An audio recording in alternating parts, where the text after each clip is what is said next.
स्वागत है आप सभी का हमारे यूट्यूब चैनल एजुकेशनल इन्फो में। आज हम बात करने वाले हैं ऐसे इम्पोर्टेंट 30 क्वेश्चनों के बारे में जो आपके आगे आने वाले exam REET first grade second grade में बहुत महत्वपूर्ण सिद्ध हो सकते हैं। तो आप वीडियो को स्किप ना करते हुए एक एक क्वेश्चन को ध्यान से देखिए। अगर आप चैनल पर नए हैं तो सबसे पहले चैनल को सब्सक्राइब कर लीजिए, बेल आइकन को प्रेस कर दीजिए और अगर वीडियो अच्छा लगे तो उसे लाइक कीजिए। ये क्वेश्चन आपके प्रीवियस ईयर एग्जामों में आ चुके हैं। चलिए तो अब चलते हैं हमारे 30 क्वेश्चनों की तरफ। चलिए तो शुरू करते हैं हमारे 30 क्वेश्चन। राजस्थान का इतिहास, हिस्ट्री ऑफ राजस्थान। ये क्वेश्चन पुरातात्विक स्थल के क्वेश्चन है। राजस्थान में पुरातात्विक सर्वेक्षण कार्य सर्वप्रथम 1871 ईस्वी में प्रारंभ करने का श्रेय किसे दिया जाता है? ये क्वेश्चन LSA 2016 में आया है। सोचिए कि ACL Carlleyle, HD Sankalia, PV Lal, A Cunningham. तो इसका आंसर हो जाएगा एक, ACL कार्लाइल। इसकी व्याख्या भी दी गई है। भारतीय पुरातात्विक सर्वेक्षण विभाग की स्थापना अलेक्जेंडर कनिंगम के नेतृत्व में 1861 ईस्वी में की गई थी। राजस्थान में पुरातात्विक सर्वेक्षण कार्य सर्वप्रथम 1871 ईस्वी में प्रारंभ करने का श्रेय ACL कार्लाइल को दिया जाता है। उन्होंने दौसा क्षेत्र में कठोर पाषाण व मानव अस्थियों की प्राप्ति की सूचना दी थी। 1902 ईस्वी में जॉन मॉर्सल के द्वारा इसका पुनर्गठन हुआ। तो चलिए दूसरे क्वेश्चन की तरफ। A survey work of ancients site along the lost Saraswati river किसका कार्य था? पहला ऑप्शन है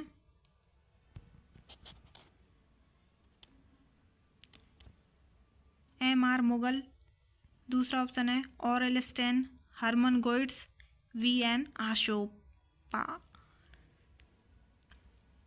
सोचिए इसका आंसर। चलिए तो आप चलते हैं इसके आंसर की तरफ। आंसर नंबर 2 यानी कि ऑरेल स्टेन। इस रिवर को खोजने का काम किया था ऑरेल स्टेन ने और इसकी व्याख्या भी दी गई है यहाँ पर, जो कि काफ़ी इम्पोर्टेंट है। इसकी व्याख्या में काफ़ी सारे आंसर भी दिए गए हैं क्वेश्चनों के, क्योंकि इसमें काफ़ी सारे जैसे सरस्वती और दृश्यवती नदी घाटियाँ आर्यों की प्राचीन बस्तियों की शरण स्थली रही है। ऑरेल स्टेन घग्गर को वैदिककालीन प्रसिद्ध नदी सरस्वती मानकर ही सर्वेक्षण की उत्कंठा से आए थे।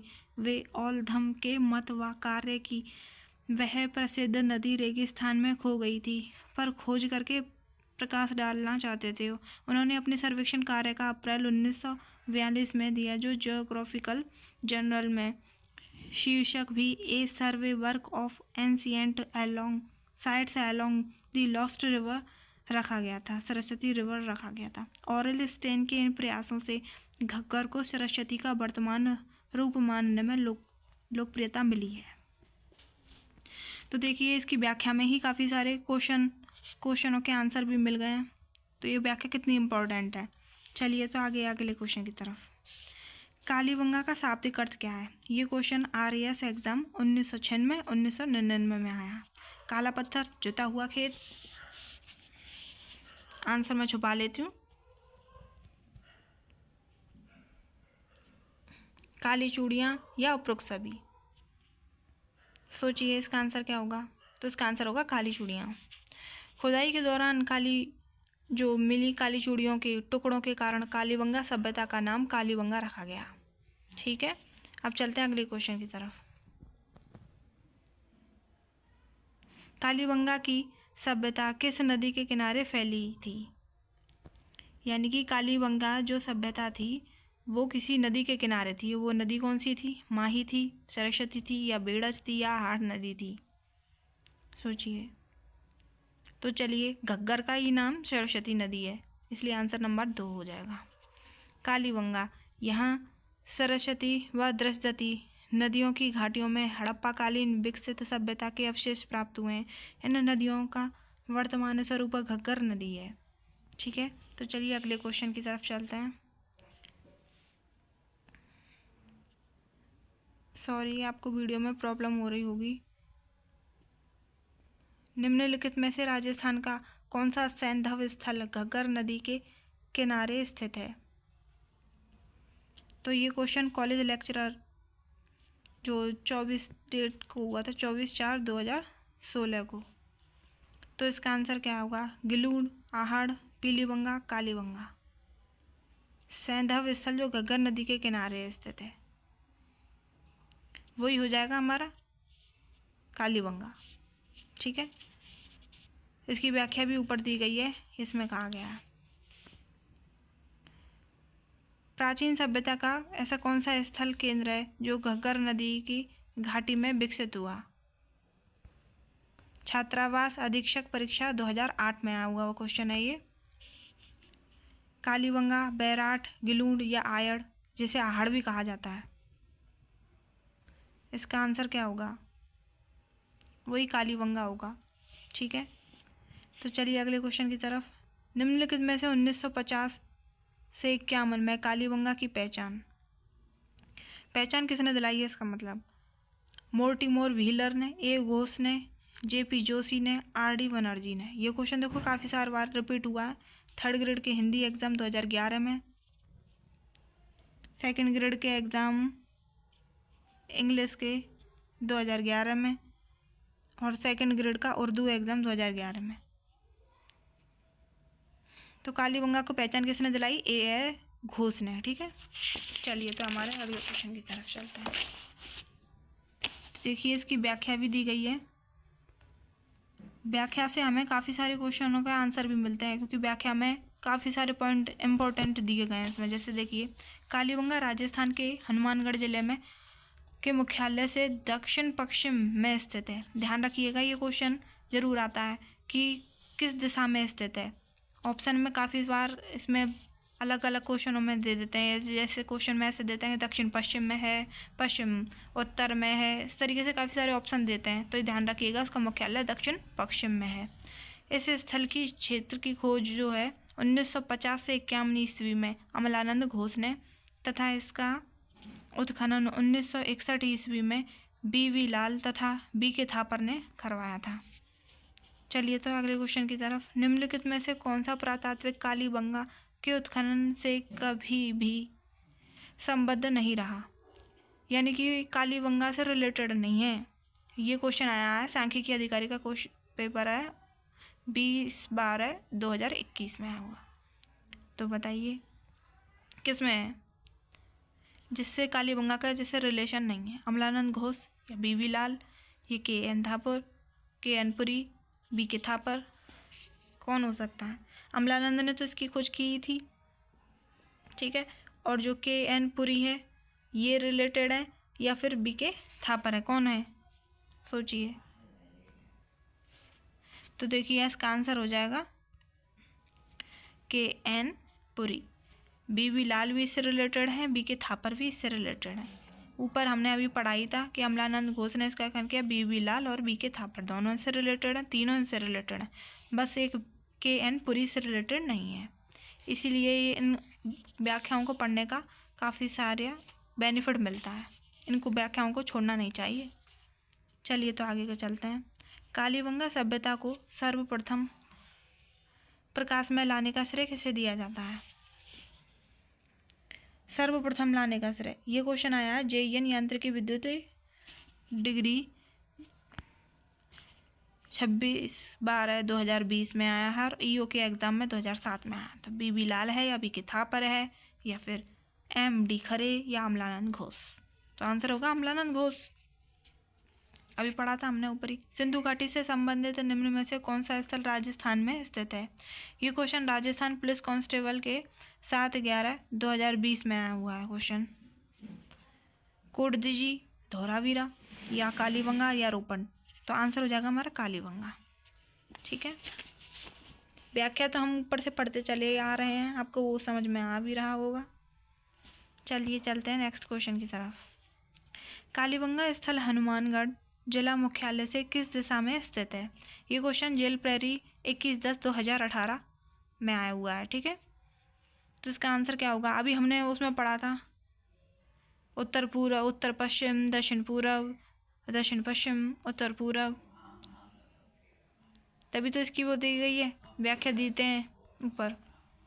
चलिए तो इसका आंसर हो जाएगा 3 दक्षिण पश्चिम। हमने पहले ही इम्पोर्टेंट इसमें अंडरलाइन भी किया था।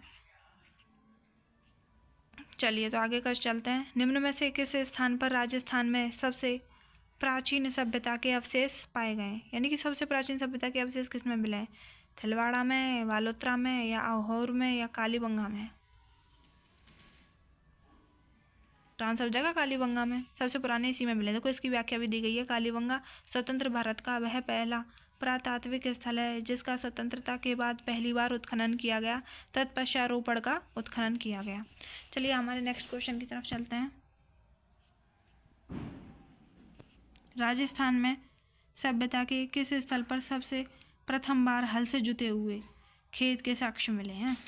ये क्वेश्चन देखो कितना इम्पोर्टेंट है, काफ़ी सारे एग्ज़ामों में रिपीट हुआ है। PSI के एग्ज़ाम में रिपीट हुआ है, एग्रीकल्चर में, EO के एग्ज़ाम में, AN के एग्ज़ाम में। चलो इसका आंसर हो जाएगा कालीबंगा। ठीक है, चलिए तो इसकी व्याख्या की तरफ चलते हैं। कालीबंगा के टीलों की खुदाई के दौरान दो भिन्न कालों की सभ्यता प्राप्त हुई है। पहला भाग जो है वो 2400 ईस्वी पूर्व से 2250 ईस्वी पूर्व का है, तथा दूसरा भाग 2200 ईस्वी पूर्व से 1700 ईस्वी पूर्व का है। कार्बन 14 पद्धति यानी कि कार्बन डेटिंग होती है ना, तो कार्बन डेटिंग पद्धति के अनुसार कालीबंगा की जो तिथि है वो 2300 ईस्वी पूर्व मानी गई है। और यहाँ से एक दुर्ग और जुते हुए खेत, सड़कें, बस्ती, गोल कुआं, नालियों के मकान, धनी लोगों के आवासों के अवशेष प्राप्त हुए हैं। पूर्व हड़प्पाकालीन इस स्थल से जुड़ते हुए खेतों के अवशेष रक्षा प्राचीर के बाद दक्षिण पूर्वी भाग में मिले हैं। कालीबंगा से 7 अग्निवेदियाँ प्राप्त हुई हैं। ये क्वेश्चन, ये जो पूरा टॉपिक मतलब पूरा जो पैराग्राफ दिया गया है काफ़ी इम्पोर्टेंट है। इसमें एक एक लाइन इम्पोर्टेंट है, इसकी सभी लाइनों पर क्वेश्चन बनते हैं, जो आप अब अच्छे से इसको एक बार चाहिए रिवाइज कर लीजिए, क्योंकि आगे आने वाले क्वेश्चनों में इसी के क्वेश्चन होंगे। चलिए तो चलते हैं। कालीबंगा पुरास्थल के किस दिशा में जुता हुआ खेत मिलता है? अभी हमने ऊपर पढ़ा था कि किस दिशा में, दक्षिण पूर्व में, उत्तर पश्चिम में, बताइए।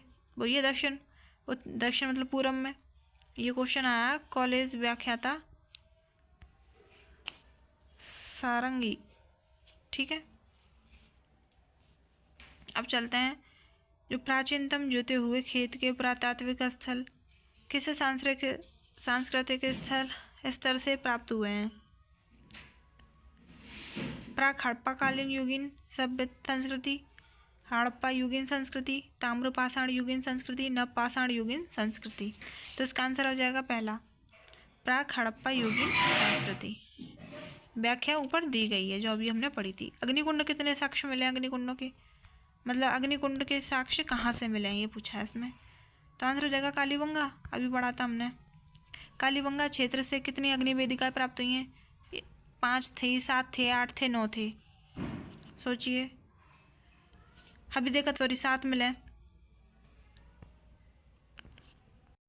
तो चलिए नेक्स्ट क्वेश्चन पे। निम्नांकित में किस इतिहास वेदा ने कालीबंगा को सिंधु घाटी साम्राज्य की तीसरी राजधानी कहा? ये क्वेश्चन आया है द्वितीय श्रेणी शिक्षक भर्ती परीक्षा 2014 में। तो आंसर हो जाएगा दशरथ शर्मा।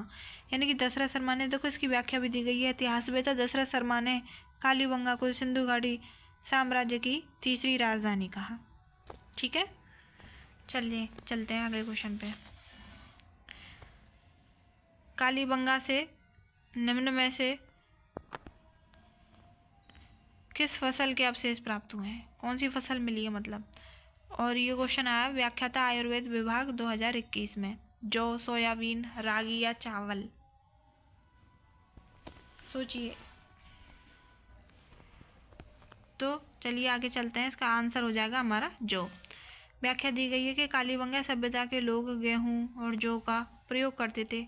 चना और सरसों के साक्ष्य भी मिले हैं। तो ये क्वेश्चन इम्पोर्टेंट हो गया। देखो कि इसमें हमको जौ तो मिला ही मिला, साथ में गेहूं भी मिला था, गेहूं के साथ साथ में चना और सरसों, ठीक है। और इनकी संयुक्त कृषि भी की जाती थी, यानी कि साथ साथ में किए जाते थे। गेहूँ जौ के साथ में किया जा रहा है, चना सरसों के साथ में किया जा रहा है। इस तरीके के साक्ष्य भी मिले खेतों से। चलिए चलते हैं आगे के क्वेश्चन में। कालीबंगा में प्राप्त चबूतरे निर्मित हैं। आपको प्रॉब्लम आ रही होगी हमारी वीडियो में, क्योंकि अभी हम शुरुआत कर रहे हैं। बाकी हम जब थोड़ा ग्रो कर लेंगे आपके लिए आगे से अच्छे से अच्छी वीडियो प्रोवाइड की जाएगी। कालीबंगा में प्राप्त जो चबूतरे हैं वो निर्मित हैं किससे हैं? लकड़ी से, मिट्टी की ईंटों से, या पत्थर से, लकड़ी या धातु, लकड़ी और धातु से। किससे चबूतरे मिले हैं मतलब वहाँ पे कालीबंगा में? तो बताइए, इसका आंसर हो जाएगा देखो मिट्टी के ईंटों से। चबूतरे में देखो व्याख्या क्या दी गई है इसमें। कालीबंगा का एक फर्श जो है वो पूरे हड़प्पा काल का एकमात्र ऐसा उदाहरण है जहाँ अलंकृत ईंटें मिली हैं। मकानों की नालियाँ, शौचालय, भट्टियों, कुछ संरचनाओं में पकी ईंटों का प्रयोग किया गया है। कमरों में ऊपर की ओर छेद किए हुए किवाड़ और मुद्रा पर व्याघ्र का अंकन, व्याघ्र अर्थात शेर का अंकन एकमात्र इसी स्थल पर मिला है। तो देखो, जो चीज़ केवल एक जगह पर मिल रही है तो वो उससे इम्पोर्टेंट क्वेश्चन बन जाता है, ठीक है। तो ध्यान रखिएगा कि यहाँ पर केवल इसी जगह पे मुद्रा पे व्याघ्र का अंकन किया गया है, वो मुद्रा मिली है। यहाँ प्राप्त सिंधु घाटी प्रावशेषों के संरक्षण हेतु एक संग्रहालय की स्थापना भी की गई है। चलिए चलते हैं हमारे नेक्स्ट क्वेश्चन की तरफ। दोहरी रक्षा प्राचीर के साक्ष्य राजस्थान की किस सभ्यता से प्राप्त हुए हैं? वही अभी हमने व्याख्या में भी पढ़ा था, कालीबंगा। आंसर कालीबंगा। व्याख्या देखिए, हरियाणा में राखी गढ़ी। अब इसकी व्याख्या काफ़ी इंपॉर्टेंट है, इस पर ध्यान दीजिएगा। व्याख्या है कि हरियाणा में जो राखी गढ़ी है, गुजरात में धौलावीरा है ना, ये भी इंपॉर्टेंट क्वेश्चन बनता है एक तरीके से। इनके बाद राजस्थान में कालीबंगा देश का तीसरा सबसे बड़ा पुरातात्विक स्थल है। कालीबंगा में 2 टीले विद्यमान है। अब ये भी याद रखना कि 2 टीले इंपॉर्टेंट है, वहाँ पे 2 टीले मिले वहाँ पे। तो पश्चिम के छोटे और अपेक्षाकृत ऊंचे टीले को, यानी कि पश्चिम दिशा में छोटा है लेकिन वो ऊंचा है, ऊंचे टीले को तो गढ़ी क्षेत्र दुर्ग कहा जाता है, तथा बड़े एवं अपेक्षाकृत नीचे टीले को नगर क्षेत्र कहा जाता है, ठीक है। दोनों को अलग अलग सुरक्षात्मक दीवार पर कोटे से सुरक्षित किया गया था। दुर्ग क्षेत्र का ऐसा द्विभागीकरण किसी अन्य सैंधव स्थल पर नहीं मिला है। देख लिए फिर से यही क्वेश्चन कितना इम्पोर्टेंट हो गया, क्योंकि किसी और जगह पर इस तरीके की सिचुएशन मिली नहीं, तो ये क्वेश्चन इतना इम्पोर्टेंट बनता है इसी वजह से।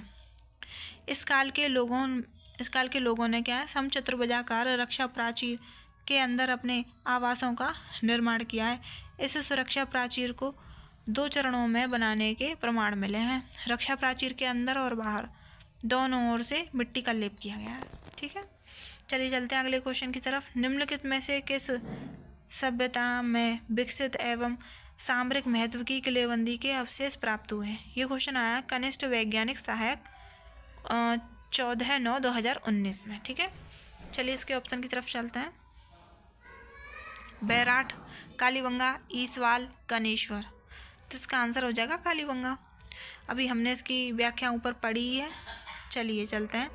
निम्न में से राजस्थान के किस स्थल से प्राप्त मृद भांडों को लाल धरातल पर काले रंगों की सुंदर ज्यामितिक डिज़ाइनों से सजाया गया है?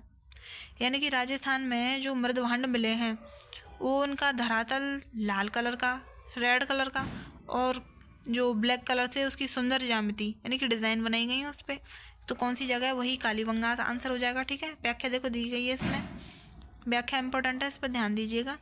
कालीबंगा से प्राप्त हड़प्पाकालीन मृद भांडों को उनके आकार, बनावट और मुख्यतः उनके रंग के आधार पर 6 उपभागों में विभाजित किया गया है। अलंकरण के लिए लाल धरातल पर काले रंग की ज्यामिति बनाई गई है और पशु पक्षियों का चित्रण बहुतायत से किया गया है। चलिए चलते हैं अगले क्वेश्चन पे। कालीबंगा से हड़प्पा पूर्व की सभ्यता के मिलते जुलते अवशेष पाकिस्तान में किस स्थान पर मिले हैं? यानी कि कालीबंगा से एकदम मिलते जुलते पाकिस्तान में ऐसी कौन सी जगह है? सुतकांडे कोड, लाहौर, कोटजीजी, मोंटगोमरी। और ये क्वेश्चन आया है कनिष्ठ अनुदेशक की सीधी भर्ती 20/3/2019 में। तो चलिए इसका आंसर हो जाएगा कोटजिजी में। कोटजिजी ये एक जगह है जो कि हमारी पाकिस्तान में है। यहाँ पर जो अवशेष मिले हैं वो सिमिलर किससे रखता है, हमारे कालीबंगा से। ठीक है, तो यानी कि ये कहा जाता है कि यहाँ की जो सभ्यता थी वहाँ की सभ्यता से एकदम मिलती जुलती है। वो लोग यहाँ से भी रिलेट रखते होंगे, यानी कि वहाँ तक फैले हुए होंगे वो लोग उतने एरिया तक। चलिए इसकी व्याख्या देखते हैं। कोटजिजी यानी कि इसका मतलब है कोट और डिगी, ये दो जगह हैं पाकिस्तान में।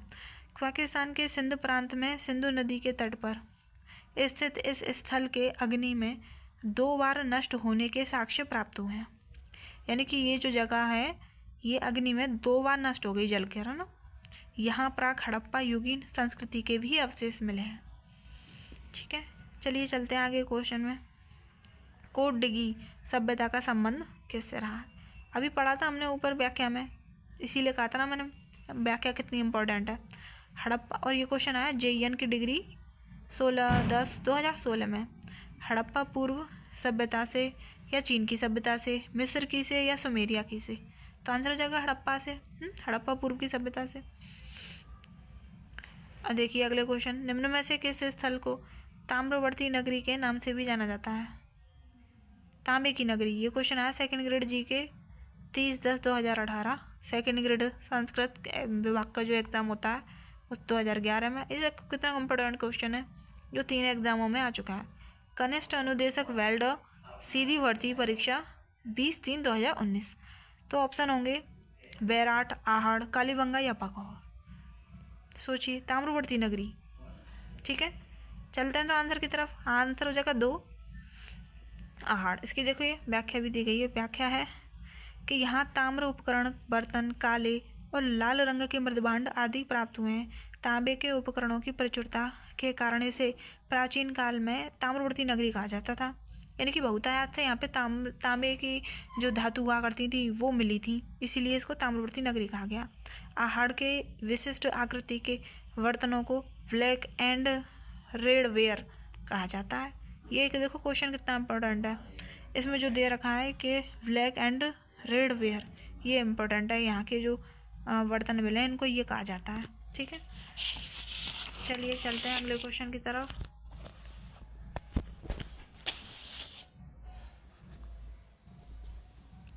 जो आहड़ का वो प्राचीन नाम था वो क्या है?